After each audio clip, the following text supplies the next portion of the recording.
What's up, genealogy? And I'm kicking it with my pops. What's up? What's up? And this is another gift from Dad. Hey, what's up? What up? What up? We back. Hey, what's going on, man? What's your name? Dawg. What's going on, Dawg? What's up? Nothing much. Chilling. Hey, so you know this Dad. Well, a gift from Dad. And you like a seasoned guy, so you got kids, right? 7. 7? 7. Dang. What's the ages on them? 7. 30 to 2. 30 to 3. 30 to 3. You got a 3-year-old? And how old are you? 56 today. And you got a 3-year-old. I got a 3-year-old. So it still works. It still works. Yeah, So how is that, man? Like fathering, the difference from you being a father to the 3-year-old to the 30-year-old, like the difference in parenting. I really start to understand the grandparent concept. The grandparent concept of when you say you send your children to the grandparent is more so like you say they're seasoned. So as a parent of both ages and being the grandparent and having children that are the uncles to that age group, I think that my older children would just practice. I think they basically are practice, and I think that I'm just really coming into fatherhood at this age, or I'm starting to understand it now. Yeah, I get that too, cause it's tough. It's like there's no right or wrong way to be a parent, and you would think that some people think just because I got a child now, you know what you're doing. No, we have a lot of misinformation on parenting. It's culturally biased. It's like we adopted our beliefs via parenting from another group of people. Mm-hmm. It's like there's no cultural substance of ours.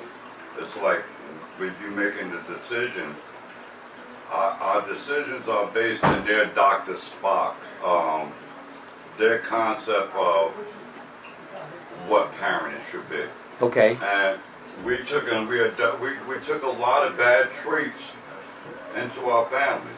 A lot of bad traits that we believed that was to benefit our children, but we actually did more harm. Like what do you mean? Like what traits are you talking about that you think did more harm than beneficial to our children? We forced them. Well, first you have to understand about me. I'm cultural biased. Okay. And what I mean by cultural bias is I understand that the precepts of what I am, the European concept that I have a fight with every day trying to get away from those type of thinking. And when I say that about parenting, it's like we came out of slavery, a warped people. Mm-hmm. So we tended to abuse our children. We tended to demean our children. Yeah, the same way the stuff that was happening to us, we actually started doing it to our kids. That's like you saying something like that? Yeah, we took the slave master's position and unknowingly just continued doing his job for him. We embrace a system that we want our children to be robots.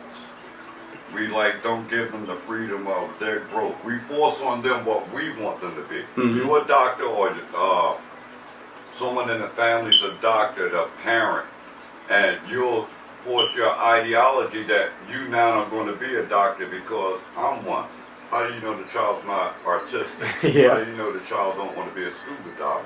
And instead of encouraging what they naturally are, we take them away from their real identity. Mm-hmm. And me as a parent, me as a child, actually, I have to be thankful more so to my mother that I wasn't given parameters. And what I mean by parameters, I'm a baby boomer and a lot of religion. I didn't have religion forced on me. And as a result, I was able to maybe give my children, my older children, a better information, a better perspective of how to see things. It's like I discuss with my son often, box thinking. Mm-hmm. And the box thinking is anytime that you take a belief and you accept it, it then locks you into a box. So then how can you tell me to think outside of the box? So Yeah. the same concept is with a child. If you lock the child into a belief that this is the way things are supposed to be, how then can you penalize them for saying, I want to go outside of the box? Yeah, that's crazy to me because then you like, you know, we tell our kids you could be, and they hear it in school, everywhere. You could be anything if you put your mind to it. But No, then but they hit you with but. We don't encourage.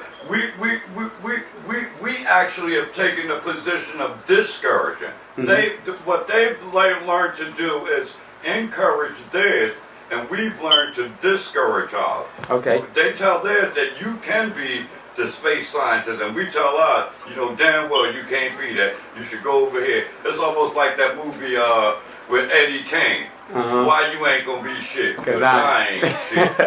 And I mean, like, if you take that position, how then do you have an expectation to be a better parent, to build a better child, like the Frederick Douglass saying, it's easier to raise a strong child than to fix a broken man. Yeah. And it's like us as a group, again, the parent, like, and with the fathers, one of the things that I've loved as a father is my relationship with my children. My relationship with my children is that I know them, and I know them in a way that I'm allowed to know how to laugh with them, and it's like I'm in amazement at why God wouldn't want to be around. Like I said, at 56, I got a 3-year-old and a 5-year-old that I have a ball with. I'm like, I could sit back and just watch them, and then, like I said, an experienced parent, it's like I could just sit back and watch them and let them go. I know right what they're going to do. And them, like, I'm going to show you something, for example. Let me show you something, right? I'm going to be right back. This is my 3-year-old's work. And why do I give her this? Because I paint also. And it's not to discourage her from doing it. I don't care what it looks like. It's to encourage what she wants to do. And it's like, we don't do that as parents. We discourage children. And it's like, until we get away from the box thinking, we get away from hindering their growth, we like going to remain, we remain the products to other people. Yeah. We just keep producing, what's that term, bee workers, that's all you're producing. You're just like a fucking honey hive that you're just producing worker bees. Worker bees. Nobody. That's all y'all producing. And nobody thinks in the concept of, wait a minute, teach your child. I tell all my children, listen, we do not do the work thing. We do the boss thing.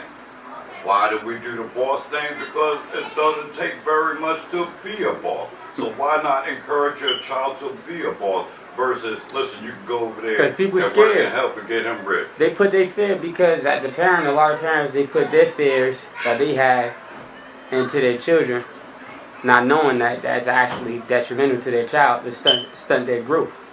Okay, remember we were watching on how they said we've already prepared your life well before you're even born.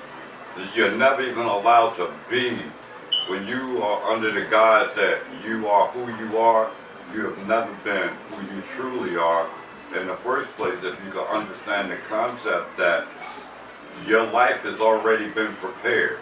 I actually am, I think of it in this concept. He says the joy for yourself that you are internally, you're the judge. But now, when we start to look at that, okay, we are the ones who will make the decision. Who are your jury? Your jury is the people in your life who have had different effects on your life. The minister, your teacher, and you will base and develop your belief system based on the collective of all these people. And their opinion. Yeah, exactly. So now how then can you say that you have room to be yourself if you've taken the collection of all of these people's beliefs and you've adopted them onto your own? Where then did you have room to take and look into yourself? Because they didn't teach you in the concept of you can make the decision. They just said we are going to make the decision whether it's right or wrong. And you either accepted it or you didn't. So you, with your parenting, what you do is you give your children the freedom to pretty much be themselves, basically. Yeah. I think that I don't like that term. I'm a hippie parent. I think that my children should be. I was fortunate enough not to have parameters put around me, and because of that, that allowed for me to just grow. I grew in a way that I never could comprehend, or I never could get the concept of how we do each other and give blame. Mm-hmm. How we want to give, I'm one of the believers in this. And particularly when you're talking as parenting. I believe that my generation was the generation that dropped the ball on parenting. I come from the generation right after we had the two-parenting household, no matter the economic position. And what happened for my generation was we got caught up in this belief that we were going to get sedated. Mm-hmm. And that's when we wanted to get high and do all these things. And all the time while you was going to sleep, everybody was moving in on your children. And I'm talking about so little as cartoons. Yeah. As little as cartoons. I remember as a child we had this thing, Schoolhouse Rock. Yeah. And Schoolhouse Rock, believe it or not, gave you more information than you had to do to go to school. I'm talking about adjective, pronoun, whatever. But if you take notice, all of a sudden, anything that would allow for you to become an independent thinker, that educated you to become an independent thinker, they took away from you. Mm. So again, when I was saying that my generation dropped the ball, what I mean by that was we had the blueprint. We had the Malcolms, we had the MLKs, we had them physically there, and we had them fresh. But as a result of their death and the people who came after, we were patted on the head and we were lulled to sleep via drugs, religions, and things that, these things caused our devastation. You got diapers, they introduced the diapers under the guise that, wait a minute, we want a safe haven for children, and it was only to disrupt families. Mm. So, all right, so earlier you said that you was, you were lucky to have a strong mom in your life. She didn't put any parameters around you. So how was your relationship with your father? I mean, did you have a good one with him to help you become who you are today? Or how was, just talk about that. Oh, absolutely not. I thought he was a horrible, horrible person. Mm-hmm. But how did that, him being okay, I'm going to get to that. Let me give you a little background on him. Go ahead. I'm born and raised in North. My father was a whoremonger, to which my mother was one of the victims of that. As a result, my father used to hang out downtown North at Broad and Market most of my life. And my father passed when I was 32. And in that 32 years, me and my father probably spent 2 hours together, or 2 hours of contact with each other. And he lived in North and I lived basically in the Clinton Hill area. And we never had any type of real interaction. And it's like the times I did see him, it's like this conversation was along the line of, well, one time I had just came home from prison, and the conversation simply went to, you ain't gonna do nothing but go back. So it was like, I didn't get angry at him because I had a mother and I had I come from a good family. I come from when I say my mother, it's not just my mother, because I come from, my mother's group was that they were close knitted. So I was allowed to have, well, let me get you that better. I had a stepfather that came in that was like, fan fucking tight. He's my father. Yeah. So my association with masculinity came via him. And his treatment of me and my other siblings when we weren't biologically his, he treated us as if he had sired us. And that's awesome. Yeah, to where it gave, now it goes back to my father. I never had that. That's the three of them. Yeah, but my father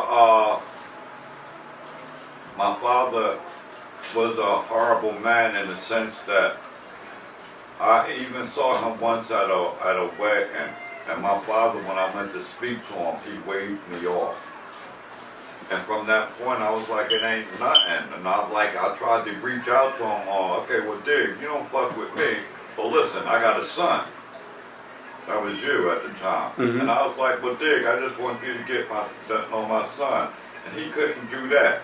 So what I always told my son was this. I could have kept in that vicious cycle of having made a child and never having been responsible. Yeah, because that's what I was getting at. Like your relationship with him could have just ruined you. Yeah, it did it with a lot of men. It did that. It actually did that with a lot of men. But I'm fortunate enough to have gathered enough information I can think. And when you think things through, you start to understand that you don't retaliate with a fire with fire, then you get ashes. You retaliate on a fire either with water, knowledge, or you put earth on it, you put the fire out. And I change that cycle, and as a result, you're here right now, and we're having this conversation. Versus, like I said, I ain't never had a fucking contact with mine, but it's like, I'm cool with you, I got all my other children, and it's like, somehow or another, we break that cycle. Like, I watch you now. Your sons are right in the next room, and wait a minute, it's the exact same thing. And that's all the perspective becomes. And to come full circle on that concept, it goes back to when I said that a lot of men who don't want to participate in their children's lives are crazy. It's like you'll miss a laugh, you'll miss a cry. Yes. That man, that's gonna be some important shit. And I think that's the most important shit to me too, just to be there, man. You think it's monetary? No, it's a kid. Don't give a shit. Listen, a park. You just hanging out. I got a 5-year-old that I walk up the hill with every morning to the bus stop. He grabs my hand as soon as we get out the door. And he ain't got to. He grabs my hand and we walk hand in hand to the bus stop every day. And again, I said, as being an older person, do you know the one, and Dig, to see the coolest thing about me is this. With my oldest son, I was an addict too. And it was like I still had possession of him because, see, I was a single father. I didn't tell y'all that part. Part of that was I was an addict, but I was also a single parent. And I gave argument to, I could never understand women and their behavior to pursue drugs at the time when I had the same kind of gorilla in my life and I wasn't doing none of the stuff that they was doing to get it. The perspective becomes that if you participate in your child's life, we could disrupt all the nonsense that we see going on in the world. I don't have to respect you if you're not there. I come from that fucking era that if you're a fucking child, you stay in a fucking child's place, and that's just the goddamn rule. Yeah. Period. It changed a lot lately now. It's like people become, how do you feel about that? It's like, you think it's important to be your child's friend? The only friendship we got is the friendship as father and child. And that relationship is well beyond what you would call a friendship. That's a bond. That ain't no goddamn friendship. That ain't something that you even have to fucking give question to. So there's no such thing. Well, no. I'm not going to say that because, again, I told you, I'm not that normal cat. And, like, the way I think of it is, like, the information I've gathered is you don't have to really be respectable of your parent. And see, when I say that, it's not to say to go to just to blatantly disrespect your parent. It's to go to say that when we were earlier in the conversation, misinformation. If you as a parent have no idea what to do, you can't blame your parent for not knowing. And it's like, again, I told you, we came out with a lot of misinformation on we're a group of people that, wait a minute, they did some stuff to when you're talking about post-trauma and psychological issues that we bring along. And imagine generation after generation getting piled onto you. It's been passed down. And particularly, like I say, with the father. Now, again, when we're saying the slave concept with the father thing, is it possible? Is there some... Can we give some thought to maybe as a result of during slavery, when you were just forced to sire children, and that's all your job was. You could not get no emotional attachment to something that became a commodity. So now if you take that belief as such, wait a minute, how hard is it to create that over generations that, wait a minute, I can make the kid, but I'll never have to be responsible. Like, I heard a young lady yesterday crying on Facebook about how she said the father could up and walk away. And I think that's toxic thinking. You go up and walk your ass away too. Again, and it goes back to, again, parenting. One of the enlighteners that I looked at, Dr. Ellis, he said that you just get parents. He said you're not entitled to whether they are good or bad. Yeah. You don't fucking know that. Yeah. So let's talk about that. About children that grow or whatever, just kids that grow up to teenagers and they become young adults and they blame their parents, their father, their mom for the way that they are now today. What do you think about that? Is there any validation in that belief? It is, but again, it goes back to they aren't fully them. They don't have no identification as to themselves. If you're going to point blame that, see, because at no time can I enter you and make you do anything. I can't make you feel a fucking place feel anyway unless you want to make yourself feel that way. And how you basically start to feel good, bad, or indifferent is through your life. You again learn different things.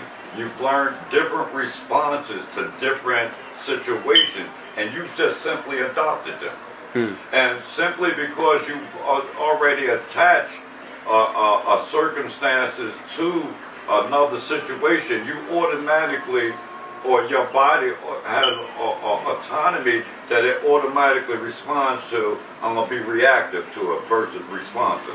When I was telling you before that we as a people are a reactive people. We don't give thought to anything. And again, when you're saying that child that is blaming, what are you blaming? Did you ever take the time to think that maybe my parents didn't have the right information? And now that I know better, I dismiss that part, or will you take and let it carry? It's almost like they say a rapist.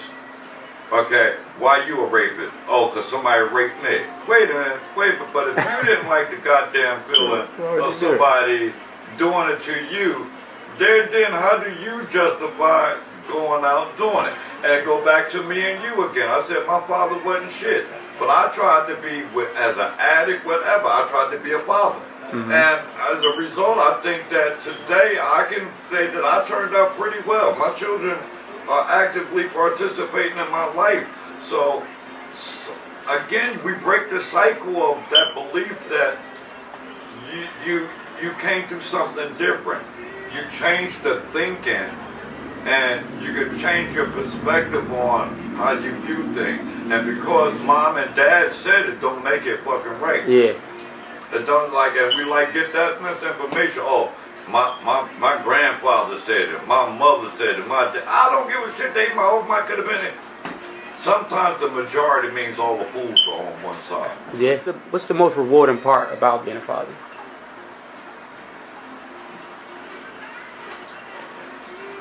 The laughter with my children. I love y'all smiles. I think that I told you one of my favorite pictures of you and your sister, when I see you two smiling and hug at each other. When I look at it, I know that I did great as a parent, because you have a lot of parents that bicker. I mean, a lot of siblings that bicker and kill each other, and it's like, to watch yours know that they love each other, that's like the coolest thing in the world. What are the biggest challenges of being a father? Patience. I hear that a lot, man. Patience. It's like, you got those days that you ain't feeling right, and then the kids is like on their thing, and it's like we miss the fact that you lose. It's not about you once you bring a child into this world. See, I learned this lesson a long time ago. I worked at a place that, like I said, I've been an A kid most of my life. So it's like, for me, all I talk, I watch everything. And I watched this cat come into this business one time. And it was the grandfather, it was the son, and the grandson. And how this thing went down the line, and like I peeped it, was grandfather had been one of those cats that had put in all the labor and put his boy through college, to what his boy now owned this business that I worked for, but he was walking a fucking 9-year-old kid through the spot. And it's like on the DL, like you like really know that the concept is, these niggas gonna work for you one day. You know, coming from where we come from, we don't do that with our kids. We don't teach them to be leaders. You always hear this, boy, you better go to school so you can graduate and get you a good job. That's all the concept is. Get in the box. Get on an assembly line. What do you think about that? The thing is that what are you in pursuit of? If it's the economic dream, then it's a waste of fucking time. It's like if it's in pursuit of, you think that the value, well, your child has to really actually be taught that the value of a person is not in what they own or possess, but in the person themselves. It's like we used to be a communal people, and it's like y'all, this age group has no concept of the communal concept, with such divide and such close community. And it's like y'all, the thing is, like me at 56, me tied into North. I'm tied into cats that are also grandparents and stuff now, that you don't even know that you like a beef out with his son or something, and like break a tie that, man, this cat got 30, 40 years together. And you don't even know. You don't even know, because you know, I live up here in the hills. And you don't know that. So when I come down, you don't know me and him been broke bread. We might don't get down like that, but we know we got love for each other. But it's like I said, it's like until we could get like, we could change that misinformation that we receive. It's like a lot of poisons to me, like, you know, for me, is religion. I think religion is like one of the culprits that keeps us from like moving ahead. Well, like we said, we're on the fact that we're talking about parenting, and it's like simple. It's like God's got to stand up. Not even with a quarter, man. The kid don't need no goddamn money. It's about like you being there, and it's like you're gonna realize that you're gonna have some laughs with that kid. That gonna be your memories. Yeah. You can forget your ass gonna get old. Like me now. I'm like at the age that I'm thankful that I was good, or I'm hoping that I was good to my children, that at my age I become the child again. See, that's what y'all missing. So now that being that you're of age and you've seen your children grow up, now your grandfather, talk to me about the difference in, you're seeing your children grow, then you got children that are technically the age of your grandchildren that you would have. Talk to me about that feeling. I told you the thing is, like, I was messing with my granddaughter earlier, like, that's your uncle right there, but he's 3 years younger than her. And it's like to be able to say, like I say, the experience of having a child born, and see, because I understand the Generation Z, Generation Z, Y, the different. So I've had children born in almost every generation, and I've watched the different effects that each generation has had on a child and what's necessary to protect your child. I got away from North. I got away from North for other reasons, but as a result of getting away from North, I found that why suburbia becomes a little more quieter and more healthier for your child. But at the same time, you're running away from it. No. What about? It's not run away. Why would I have you be subject to want to be a victim to that? No, not even that. I'm not talking about being a victim. Just why do you think we can't build where we are already, or where you were from? Why you think it's so hard to change that?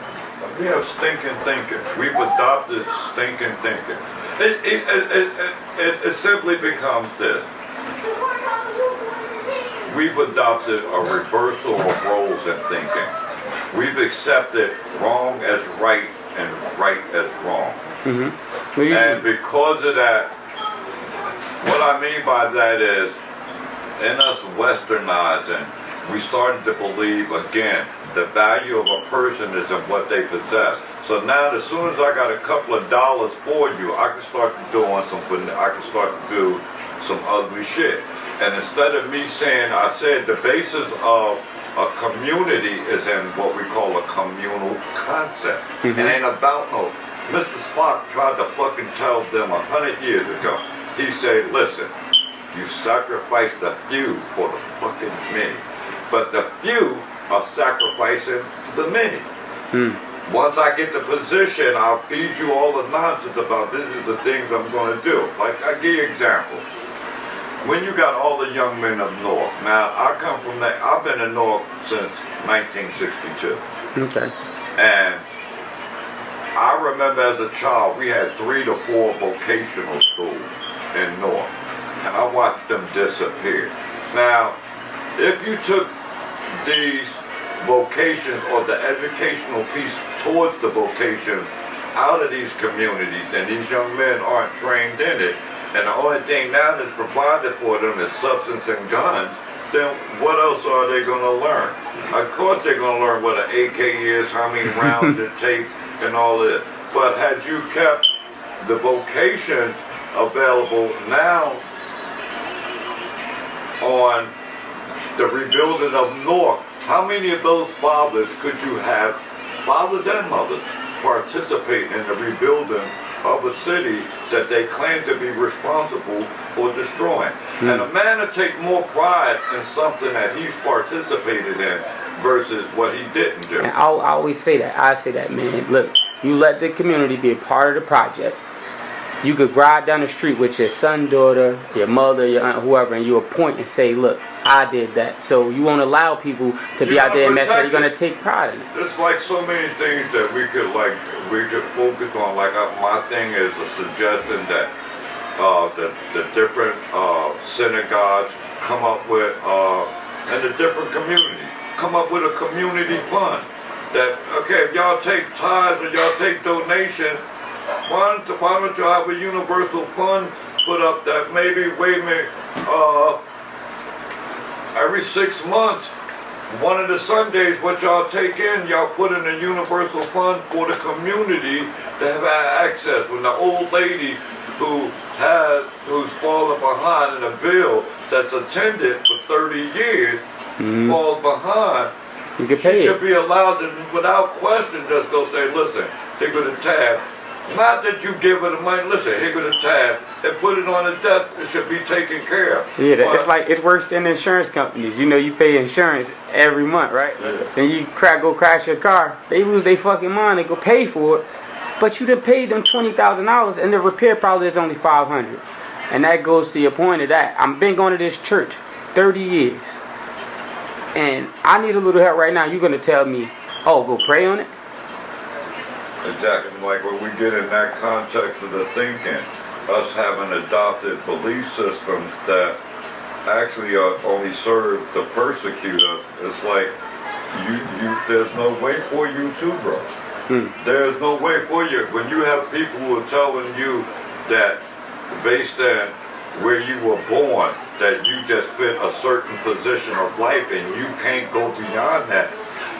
As a matter of fact, when you were saying, I just had a post about Frederick Douglass, and the post is real slick. And Frederick Douglass, or what they point to him was, he was born as a slave, but he still became successful. So what's your excuse? What we have to do is, again, I say it becomes what we got to get is a communal concept. We have to get back to, that ain't my next door neighbor. That we have to get back to, that's my cousin. That's family here. Yep. And that this whole thing right here is going to take care of here. When you go to those different communities, when they talk the mob and all of this stuff, you could go to their communities, but their communities are well kept because they take pride and they keep their community. And the concept isn't beyond a Norca, somebody from Trent, from Camden. No. Again, like me, like we share the belief that the only people that want to live nasty like that is rats. Because if you clean it up, you'll never see rats and roaches. If I take all the garbage and stuff off the street, you'll never see nobody standing out on your corner. How important is it for these young brothers out here to have what they call an old head mentor? And did you have one that helped develop you? And how important is that for you to have a guy like that around? A guy, woman, whatever, you know, somebody that's just been around the block. How important is it for them to have one and for them to actually listen to him?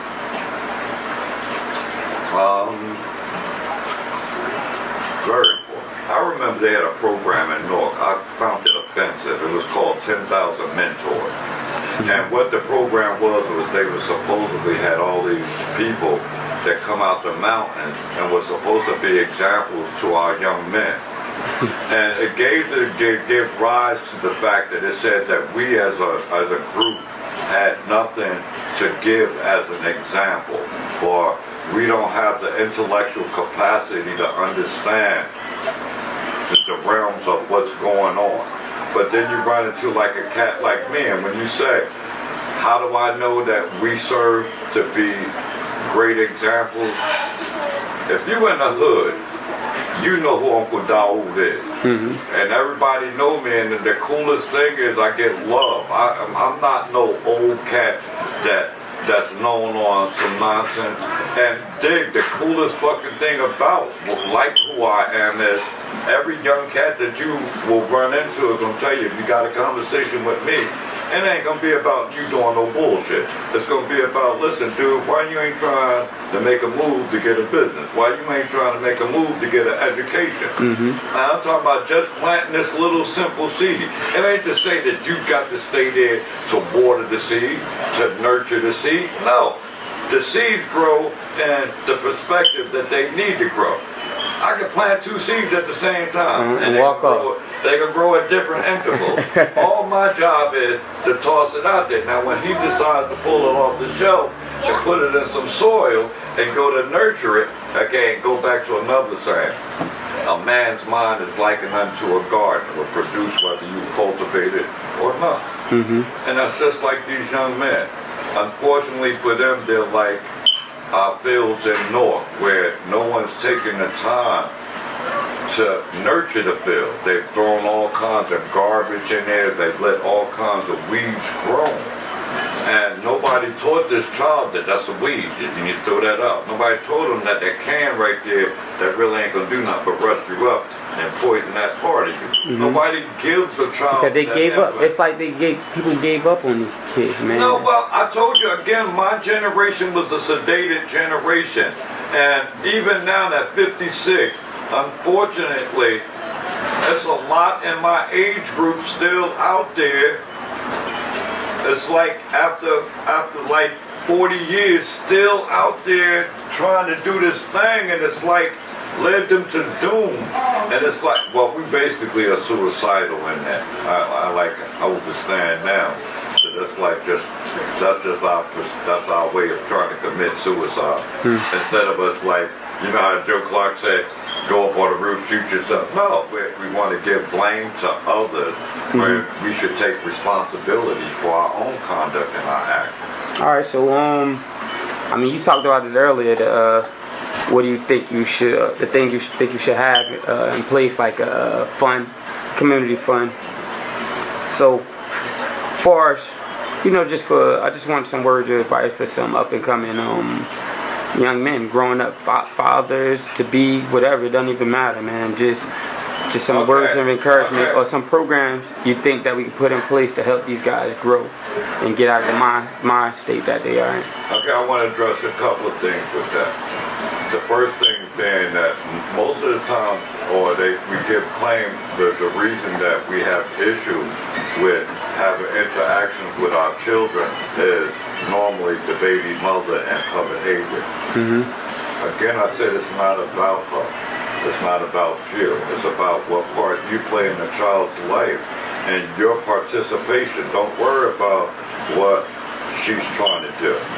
See, the good thing about karma is that if you're doing that which is right, your karma is going to be good. Now, if you want to support a bad karma, then your child will grow in the perspective that, and like when we saying it, it goes back to this. I didn't even hate. I disliked my father. I didn't hate my father. He's my fucking father. I didn't dislike him. But like I said, instead of like beefing with him and getting on that type of behavior, I changed the game up.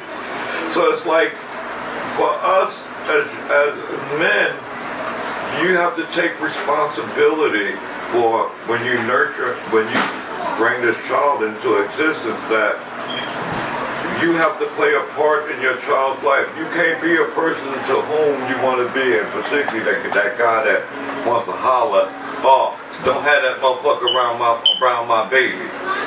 You doing 20 years. She 21 years old. She have a lot of shit around your baby while you in prison. So, had you not put yourself in a circumstance to be there and had been like doing what you need to do to participate in his life, you won't have to be concerned with what's around it. I got children that when their parents broke up, and listen, well, I was fortunate to be from one family that we all was cool. We had like the X thing. The X thing was we didn't break up on we just hated each other. Nah, you still family. Yeah, it just didn't work out. We still family 100 years later. It don't matter that we physically don't have this relationship no more. And you know, that brings to the point of like when you say, what do we need? We need to get back to community. Because like I said, that concept is a communal concept that we understand that, look, you'll have an interaction, but we still all going to remain family. Now, the thing that I think that would give nurture back to the hood, like I said, all the children aren't intellectually adept. And because of that, we tend to believe that everybody should be college bound. No.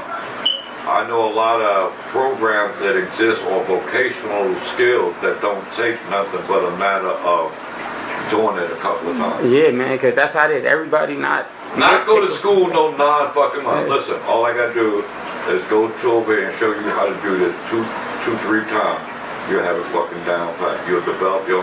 So now the offensive thing is to watch places like North that I think was some old bullshit because, like I said, historically, North should have been rebuilt maybe 4 generations ago.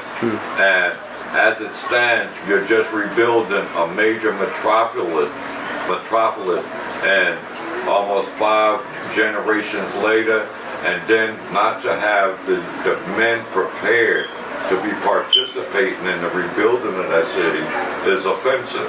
You put a Devil's Arena, you put the all kinds of theaters, but what was our participation? What will our participation be in the maintenance? Now I see that they have young men down there cleaning the streets. Yeah. But that's demeaning. A child could do this job. No, it's demeaning. Let's call it for what it is. You just made me, I pick up these people's trash that you throw down. Why weren't I being prepared? And that when you're putting that electrical system in, that I'm not participating. When you're putting a plumbing system in. When we're talking in America and particularly major cities, infrastructure, why aren't young men being prepared in it? Like, I live in the South Brunswick area, and they have a little area down here right off the turnpike where they got the big machines where they train they people on the bulldozers, the cranes. Yeah, the caterpillars and stuff. Why we ain't getting none of that? I think the local down there, where the local for the brothers?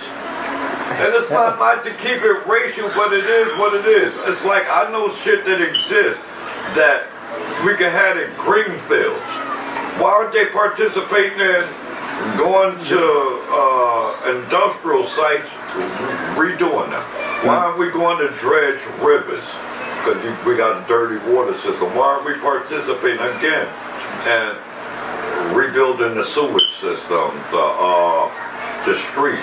We don't have none of that. What you do, you call outside entities to come fix to eat off. No, and then I'm gonna tell you another thing when you're saying that. Another pointer to our communities that I think should be participating in that universal fund also is all the businesses, all the little poppy stores, all the little Chinese restaurants, all the little booth stores. No, every fucking 6 months.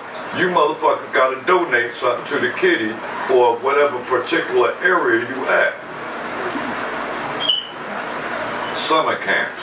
You could sponsor, this store right here could sponsor 5, 10 kids a summer going to summer camp. You're eating in my fucking community at $2 to $3 million a year.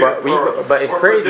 It goes back to our community. We're not together like that because you can go to any other community in America or anywhere. You go to a Jewish community, a Chinese community, a Puerto Rican community. You will not find a black-owned store there because they won't allow it. They're not going to let you part because, like John Henry Clark says about us, he says we're the only fools that embrace anybody without giving question as to what their intents are. And then when you've been here long enough, you understand what their intents are. You are a commodity. See, I don't even respect, no ethnicity respects you as a person, a human. They only look at you as a commodity. Show me one group that has shown you love that has not seen you in your community as a commodity. Like the only reason I'm fucking nice to you is I gotta have my goddamn store here, and I don't want you to send your boys up in here snatch my sodas up. Nah, because what they said, you told me this when I was younger. Like you said, the Jews call us liquid money. Liquid money. So they can't keep that shit in their hand. Yep, and we do that. We see, it's funny. I could put out a pair of clothes right now with my name on it. Nobody will go buy it because it's my name. But let it have Gucci on it. It could be the same exact design, same material, same everything. Black person, I won't say a black person, not black person, majority. They won't go buy it because my name on it. But because the majority say this Gucci is it, they would go spend their money on them, and that a person that don't care about us in our community. Well, on that note is, we have such fucking foolish ass examples. These amigos, they fucking just like fucking straight up and down fucking cones and don't like look or even see it. You talk about in your music how you poisoned your own fucking community to get where you at. You talk about fucking diamonds and shit that... It's just rocks. You never saw the fucking movie Blood Diamonds? You never saw who or subject, and when you sporting that fucking platinum, when you're sporting that fucking gold, them diamonds, have you ever gave thought to what the people were subject to for you to be able to wear that shit? You don't think about that. Do you know about fucking the bird? Do you know about when they're talking about Cecil Rhodes, the Rhodes Scholar, and about how he took control of the whole diamond industry, and to this day have control. So it's like we like you said, we get caught up in the foolishness of, we believe that more so of what we possess gives us value now. If you drive a Rolls Royce versus a Prius or a Honda. Your value is if you got do you think I give a fuck about a $60,000 watch? You can't eat that bitch if you get hungry. You can't. If you get caught in the motherfucking woods, show me which one of them goddamn chains you can pull off your neck and get fucking pulled off. Bitch, I bet you I could have took one of them chains, could have piled up a nice little backpack, and would have bologna and cheese and my shit on my mark.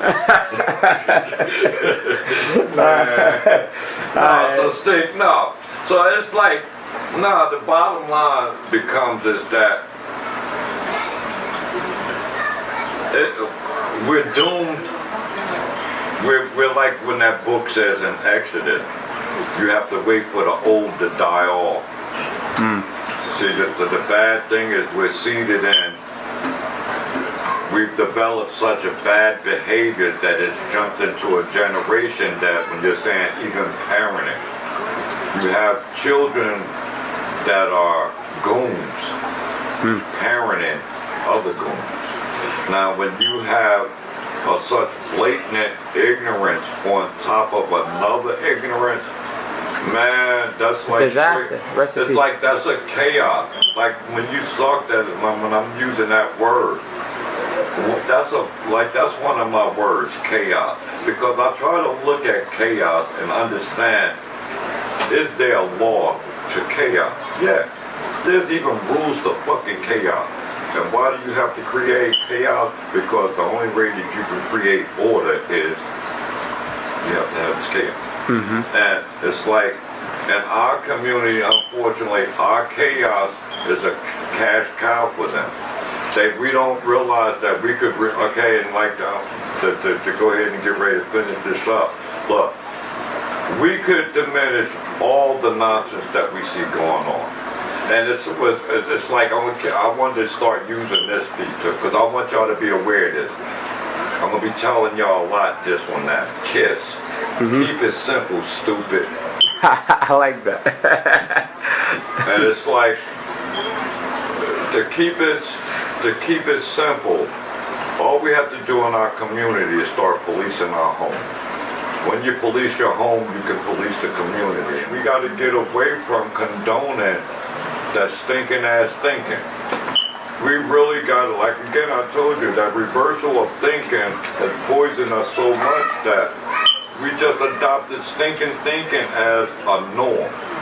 Everything is about get slick. I don't care for, like they say, you can get the whole motherfucking world. If your ass stop breathing right now, you can't take a goddamn thing with you. No. So you gained all that shit for nothing. You gained it to make you maybe create chaos in your family. Okay, you got all this you got these millions of dollars. Now your kids want to shoot each other over who gonna get possession. And is it fucking worth it? And the real deal is, after having had that $1 million and stuff, what I learned a long time ago, the whole world really is about peace of mind. And what is peace of fucking mind? Peace of mind is not no goddamn money. It's not no riches, but it's what I'm here for. Your children, your family. That's when you're richer. Because guess what? When I die and go off, the only thing I want to be is a memory. And I can either be a bad memory or a good fucking memory. And it's like being what I do in this world now. And like you say, in concern of being a parent. No, it's like it's a lot of work to it, but it's not a lot of work to it. You know what's there? You know what you was, like you said, when we were talking the concept of looking in a smoky mirror. If you move the smoke away, you can know exactly what your child is going to become. It's you anyway. What's a legacy you want to leave behind for your children, you know, your family, and everyone? I've already left my legacy. You. I already live. I already see me living already in the next 2 generations. I see you. I got grandson. So I already see me living. I watch you and the example you are. Thanks, man. Thanks. So, you got a handle or anything we can reach you on Facebook or, you know, Instagram, whatever, you know? Darnell Hannibal Carthage, Facebook. Okay, man. Y'all have a good one. All right.